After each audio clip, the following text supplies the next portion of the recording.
व्हायचं आहे. आता पौरव राजाची कथा. मला जेणे सहस्त्र श्याम कर्ण सोडिले जिंकोणी नृपनंदन शौर्य दाही दिशा पूर्ण भरियल्या पै.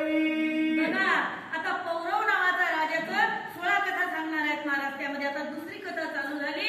व्यास महाराज धर्मराजाला सांगत असताना म्हणतात आता पौरव नावाचा राजा त्याने एक अश्वमेध यज्ञ नाही केला, 100 अश्वमेध यज्ञ म्हणजे 100 घोडे, 1000 घोडे स्वर्ण पत्रिका मुकुटावर लावून ते घोडे सोडले आणि तेवढे घोडे विश्व जिंकून आले. असा विश्वविजयी राजा आले. देशांतर्गत विप्र विद्या परांगत समग्र नट नर्तक गायक समग्र कला पात्रे. एवढे ज्ञानी पंडित ब्राह्मण लोक त्यांच्याकडे आले. एवढंच नाही, काही नृतिका जे वाचन करणारे वाचस्पती ते त्यांच्याकडे आले आणि त्या ठिकाणी विविध कार्यक्रम करत होते. प्रतियज्ञी अलंकार युक्त विप्रा गज देत मधोन्मत्त तैसाची कन्या भूमी सहित दासी युक्त निधर्या. काय काय कला. कोणा एक वेद वाचून दाखवला एखाद्या ब्राह्मणानं तर त्यानं काय करायचं, त्या राजाने एक हत्ती मधोन्मत्त हत्ती द्यायचा, त्याच्यासोबत अनेक दास्या द्यायच्या आणि आपली मुलगी सुद्धा त्याला देऊन अर्ध राज्य त्याला द्यायचं. असं राजाने दान देणं चालू केलं. देण्याची परिधीण होता सर्व अलंकार पूर्णता रक्तराशीला हवा देता यज्ञात समयी. आणि काही गाईला सोन्याचे शिंग करायचे, शेपटीला सोनं लावायचं आणि अलंकार करून त्या गाईला दान द्यायचं. असं राजाने दानाचा पराक्रम चालवला. त्याच्या गाथा रूप कीर्ती अद्यापि स्वर्गी गाता ती तोही निमाला भूपती म्हणून करणे शोक बुथा. अजून सुद्धा त्या राजाच्या शौर्याचा पराक्रम स्वर्गामध्ये गायन केले जाते. भाट लोक गायन करतात आणि ते राजा सुद्धा इथं पृथ्वीवर राहिला नाही. हे धर्मराजा तो सुद्धा मरण पावला. तैसाची रामचंद्र भूपती ज्याची जगविख्यात कीर्ती तोही नासला म्हणून चित्ती न करी शोक. राम नावाचा राजा झाला, तो रावणाला मारणारा आणि त्या रावणावरती विजय मिळवणारा, सोन्याची लंका जिंकून दान करणारा असा जो राजा आहे तो सुद्धा इथं उरला नाही रे. हे धर्मराजा लक्षपूर्वक ऐक, येतं अवतार सुद्धा उरून नाही आले. भगीरथ दिलीप जाण भरत वैन्याधिकाचे आख्यान तुझ श्रुतासे म्हणून न करी शोक. भगीरथ नावाचा राजा ज्याने पृथ्वीवरती स्वर्गातून गंगा आणली ब्रह्मदेवाच्या कमंडलूतून आणि त्याचाच वडील दिलीप नावाचा राजा असे इथं महापराक्रमी योद्धे होऊन गेले. ते सुद्धा इथं उरले नाहीत रे.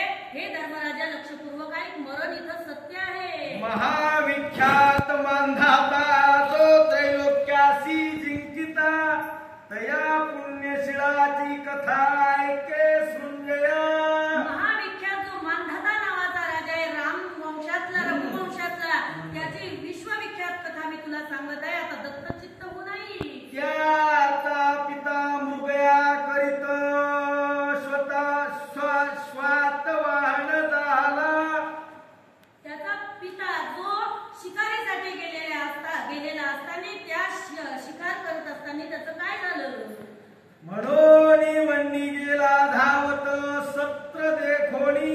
आणि जंगलात आग लागली म्हणून त्याचा पिता त्या जंगलामध्ये धावत गेला. मग पृषदाज्य पियाला तेने तया गर्भ राहिला. तो गर्भ स्वर्ग लोकी नेला अश्विनी देव. आणि आता त्याला अग्नी पिली आणि त्याला गर्भ धारण झाला अग्निदेवापासून आणि मग तो गर्भ काढून स्वर्ग लोकात नेण्यात आला. त्याचा पिता मृगया करीत श्वात वाहन झाला तृषित म्हणून वन्नी गेला धावत सत्र देखोणी. आणि काय झालं, त्याच्या बापाला म्हणजे मानदात्याच्या बापाला तहान लागली होती आणि एका वनामध्ये अन्न सत्र चालू होतं. त्या ठिकाणी यज्ञाजवळ तो धावतच गेला. मला तहान लागली म्हणून त्यांनी मागणी केली. मग वृषदाज्य पियाला तेने तया गर्भ राहिला तो गर्भ सर्व लोकी नेला अश्विनी देव. आता वृषदास्य म्हणजे काय ते वृषदाज्य पियाला वृषदाज्य काहीतरी पिलं तिथं त्याच्यामुळे त्याला यज्ञातलं वृषदाज्य पिल्यामुळे उरलेलं तूप असं बहुतेक ते पिल्यामुळे त्याला गर्भधारणा झाली. बरोबर वृषदाज्यामध्ये उरलेलं तूप. तव विचारिती सुरवर हा कवडाचे सेविल क्षीर मग बोलिला सुनासिर पील माते. आणि मग त्यावेळेला तो गर्भ काढून स्वर्गात नेण्यात आला. त्यावेळेला सुरवर विचार करू लागले की या लेकराला जर दूधच कोणाचं नसेल कारण आईच नाही तर दूध कुठलं मग हे कोणाचं दूध पिईल. त्यावेळेला काय विचार चालू आहे.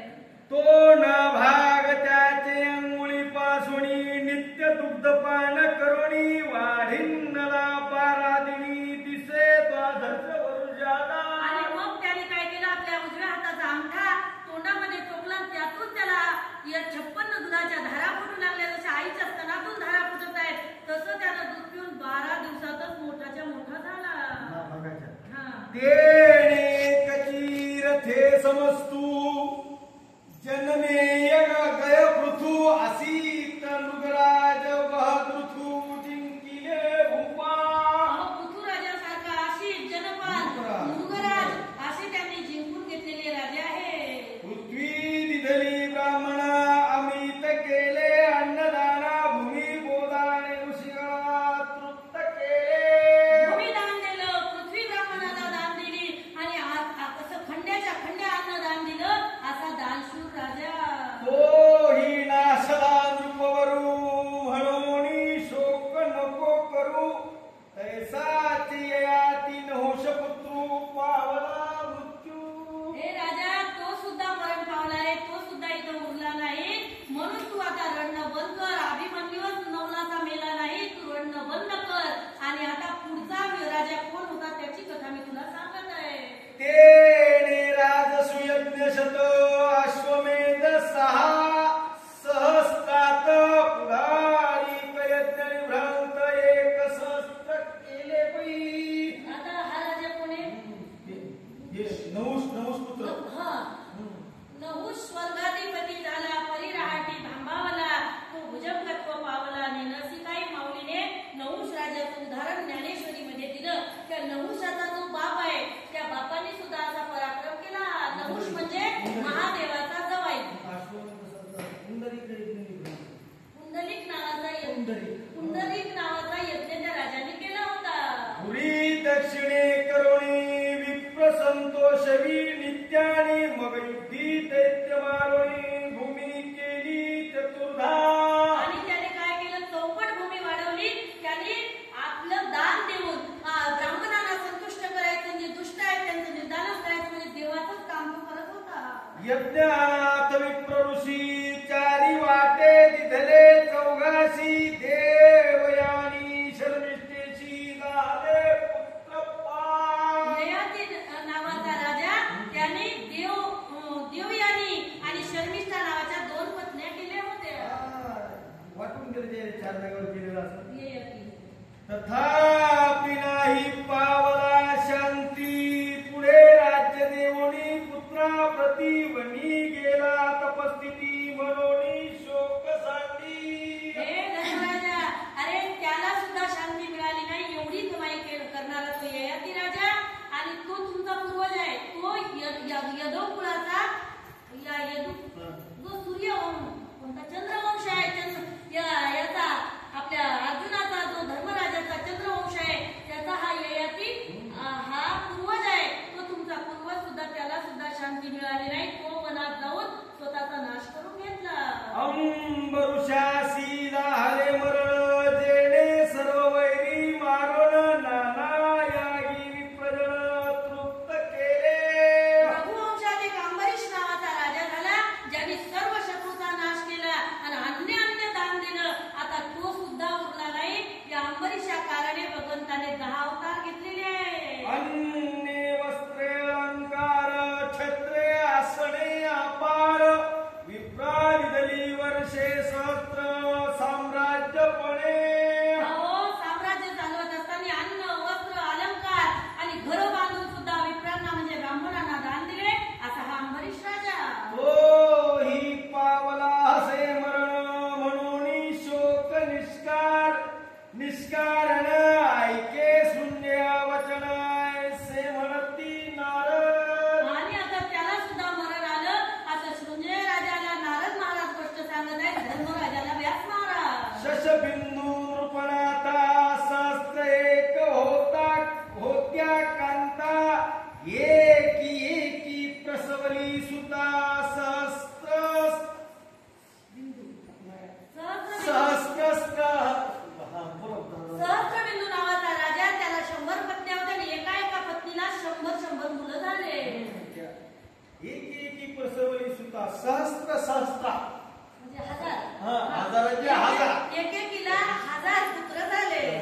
विचारत नाही बाबा जीव आपली तो पराक्रमी सत्यवादी सगुण विद्यानिधी ते स्वपुत्र अश्वमेधी देता झाला ब्राह्मणा.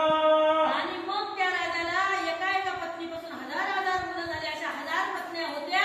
असे इतके पुत्र त्याने सोबत घेतले आणि मोठे मोठे यज्ञ करायला चालू केले. स्वपुत्र अश्वमेधी देता झाला ब्राह्मणा.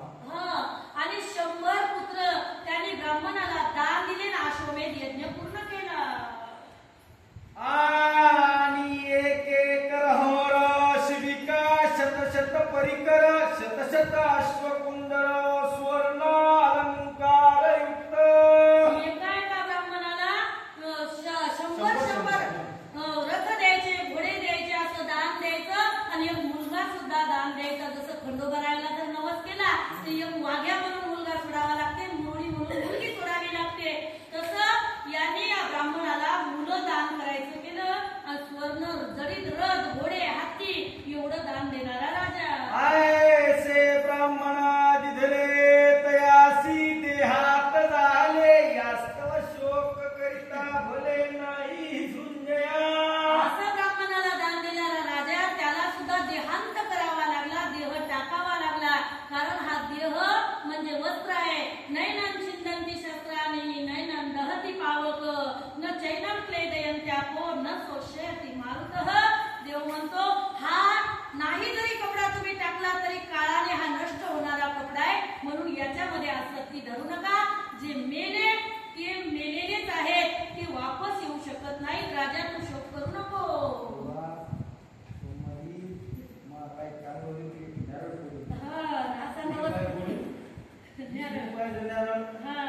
लेकर दिले हो हजारांना पण त्याने म्हणून नाही टळलं. कय राये तप करोणी प्रसन्न केला कुपीट योनी नाना शास्त्रे पावणी जिंकिले भूमंड. गय नावाचा राजा त्याने काय केलं, एवढं काही दान धर्म केलं, सर्व भूमी जिंकून घेतली, सर्व राजे आपले केले. परी तेही ब्राह्मणा देऊनी स्वयवास केला वनी शांती पावला निदानी म्हणून न करी शोक. आणि एवढं राज्य जिंकलं, एवढ्या राज्याचा सार्वभौम राजा झाला. आणि ते राज्य ब्राह्मणाला दान दिलं, वनात जाऊन तप केलं. ते काय वेडे म्हणावे तुकोबरायकरता की ज्यांनी राज्याचे राज्य सोडले आणि जाऊन जंगलात देवाच्या प्राप्तीसाठी बसले, ते काय वेडे पिशे झाले का हो?